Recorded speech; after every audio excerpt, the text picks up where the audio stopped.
আমরা যেই সময় বড় হচ্ছি সেই সময় রেডিও আস্তে আস্তে অস্তগামী, তবে টিভি কিন্তু এগিয়ে আসছে।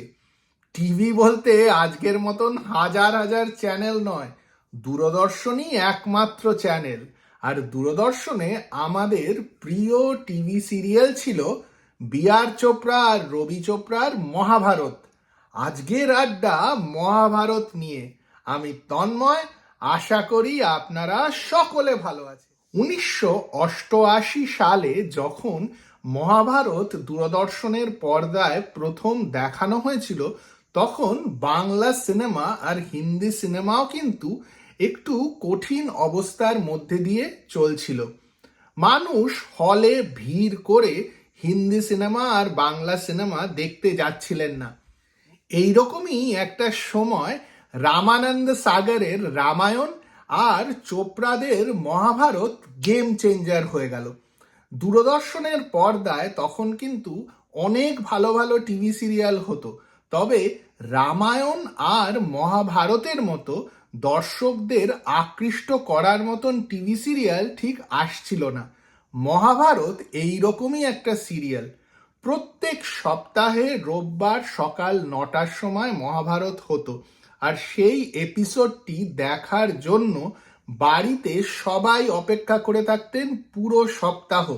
যখন এপিসোডটা শুরু হতো তখন রাস্তা একেবারে খালি থাকতো, কেউ বাড়ির বাইরে বেরোতেন না। টিভির পর্দায় চোখ শুধু লাগিয়ে রাখতেন না, যা বাড়ির কাজ, ঠাকুমার সবজি কাটা আর মায়ের চা নিয়ে বসা, সবই মহাভারতকে মাথায় রেখেই হতো।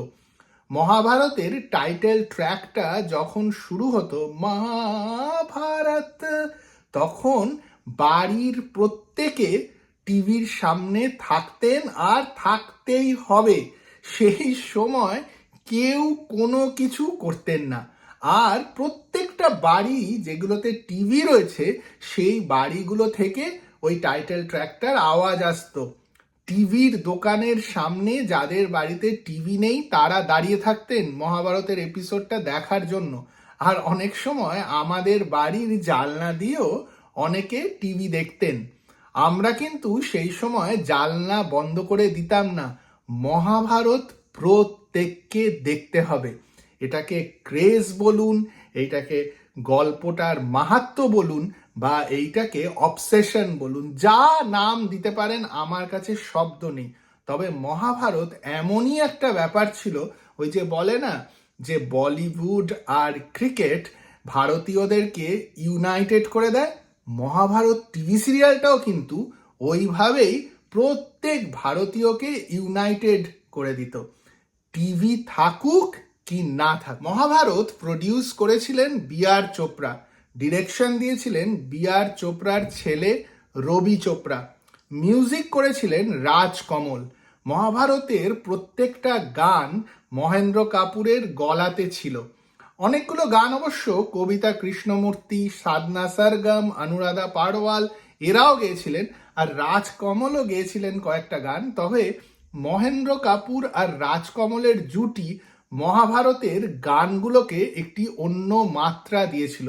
মহাভারত বলে ওই যে টাইটেল ট্র্যাকের আওয়াজটা, ওইটা শুনলেই মহেন্দ্র কাপুরের কথাই মনে পড়ে।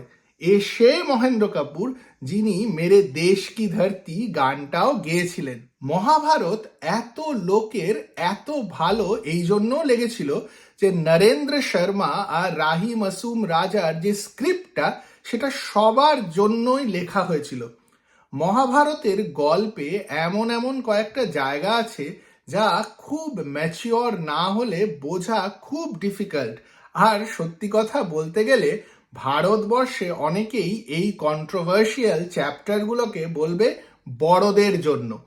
তবে নরেন্দ্র শর্মা আর রাহি মাসুম রাজা এত সুন্দরভাবে স্ক্রিপ্টিংটা করেছিলেন যে মহাভারতের সেই সব এপিসোডগুলো দেখতে আপনার কখনো মনে হবে না যে আপনি পরিবারের সবার সঙ্গে বসে আনকমফোর্টেবল ফিল করছেন। এইটাই ছিল স্ক্রিপ্টটার একটা দারুণ ব্যাপার। বাচ্চারা বাচ্চাদের মতন করে দেখছেন, যারা মহাভারত পড়েছেন আর গল্পটা জানেন তারা সেইভাবে দেখছেন, আর যারা একেবারেই পড়েননি তারাও জানছেন যে টিভিতে কি দেখানো হচ্ছে আর মহাভারতে কি বলা হয়েছিল। এই জিনিসটা স্ক্রিপ্টিংয়ে করা আমার মতে খুব স্কিলড না হলে অসম্ভব, আর এইটাই ছিল এই সিরিয়ালটার মজা। ডিরেকশনও কিন্তু দারুণ ছিল।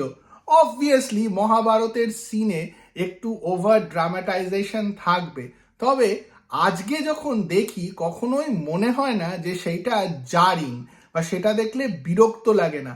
মনে হয় যতটুকু দরকার ততটুকুই দেওয়া হয়েছিল।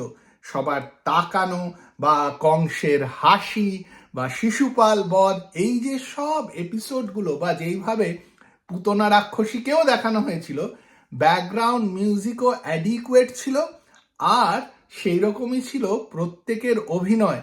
মহাভারতের মতন একটা ওভার ড্রামাটাইজড টিভি সিরিয়ালেও মার্জিত অভিনয়ই কিন্তু প্রত্যেকে করেছিল। সবকিছুই যেন অ্যাডিকুয়েট, যতটা দরকার ইম্প্যাক্ট তৈরি করার জন্য ততটাই রয়েছে। আর মিউজিকের ব্যবহার তো ছিলই, সুন্দর সুন্দর গান প্রত্যেকটা এপিসোডকে বুঝিয়ে দেওয়ার চেষ্টা করছে যে এপিসোডে কি হচ্ছে। প্রত্যেকটা এপিসোড যখন শেষ হচ্ছে তখনও খুব সুন্দরভাবে সামারাইজড ভার্সনে দেখানো হচ্ছে এপিসোডটায় কি হলো।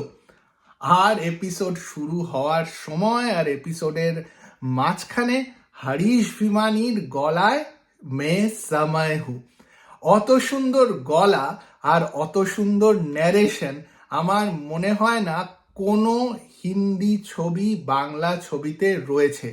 হরিশ ভিমানির ন্যারেশন নিয়ে অত বেশি কথাই বলা হয় না। অনেকেই অনেক কিছু অনেক রকম গলা নিয়ে বলেন, তবে বি.আর. চোপড়ার রবি চোপড়ার মহাভারতে হরিশ ভিমানি কিন্তু আসল স্টার। তাকে দেখাই যায় না, তার গলা শোনা যায়, আর ওইটা ছিল মাস্টার স্ট্রোক। মে সময় হু বলে যখন প্রত্যেকটা এপিসোড শুরু হতো, ওই এপিসোড ছেড়ে ওঠার ক্ষমতা কোনো ভারতীয়র ছিল না। এই ছিল হচ্ছে হরিশ ভিমানির গলার পাওয়ার, এই ছিল হচ্ছে ডায়ালগ রাইটার আর ডিরেক্টরসদের কমিটমেন্ট টু দ্য সিরিয়াল। আর সেই জন্যই কিন্তু দিনের পর দিন, সপ্তাহের পর সপ্তাহ 94টা এপিসোড মহাভারতের আমরা তখনও দেখেছিলাম, আর এখনো ইউটিউবে গিয়ে মাঝে মাঝে দেখি। মহাভারতে যারা অভিনয় করেছিলেন প্রত্যেকের নাম কিন্তু আমাদের অনেকেরই এখনো মনে আছে। রাজ বাব্বর আর দেবশ্রী রায় ছাড়া খুব একটা বড় মাপের স্টার কিন্তু কেউ ছিলেন না, তবে তারা মহাভারত করার পর প্রত্যেকেই কিন্তু স্টার হয়ে গেছিলেন, মহাভারতের স্টার। আমরা এখনো অর্জুন কে করেছিলেন জানি, কর্ণ কে করেছিলেন জানি, কৃষ্ণ কে ছিল তাও জানি।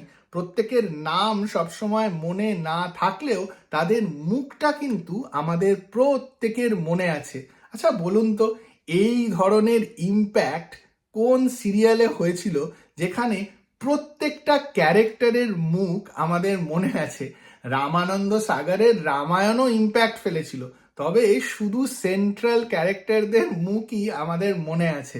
মহাভারতে কিন্তু আমরা প্রত্যেককে মনে রেখেছি, অ্যাটলিস্ট আমি তো মনে রেখেছি।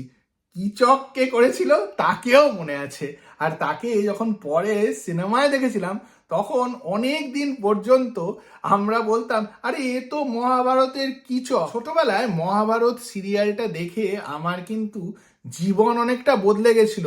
আমি মহাভারত সিরিয়ালটা দেখে মহাভারত সম্বন্ধে শুধু যে জেনেছিলাম তা নয়, আজও আমি মহাভারত সম্বন্ধে কোনো লেখা দেখলে পড়ে ফেলার চেষ্টা করি।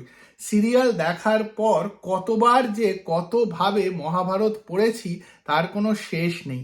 এখনো মাঝে মাঝে আমি অমর চিত্রকথার মহাভারতটা নিয়ে রিড আউট করি আমার ছেলেকে।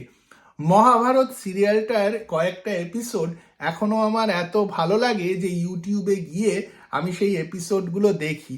কখনো মনে হয় না যে এই জিনিসটা রেলেভেন্ট নয়। পরে অনেক ভার্সন হয়েছে হয়তো মহাভারতের, আমি কোনোটা দেখিনি।